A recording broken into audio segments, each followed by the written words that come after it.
You will need 4 layers of thread to create the belt loop. Take your needle and feed it through a thread or 2 at the seam before looping it through itself to create a knot at the base. Now you're ready to start creating the chain. With your other hand, create a loop and feed the thread on the needle side through it. Maneuver the base of that loop as close as possible to the seam, marking the start of the belt loop. Make another loop with the thread and feed the thread on the needle side through it. Continue this process until you have your desired length.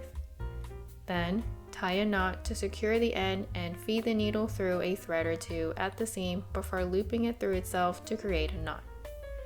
You want a little bit of ease in the belt loop. Repeat this process for the other belt loop.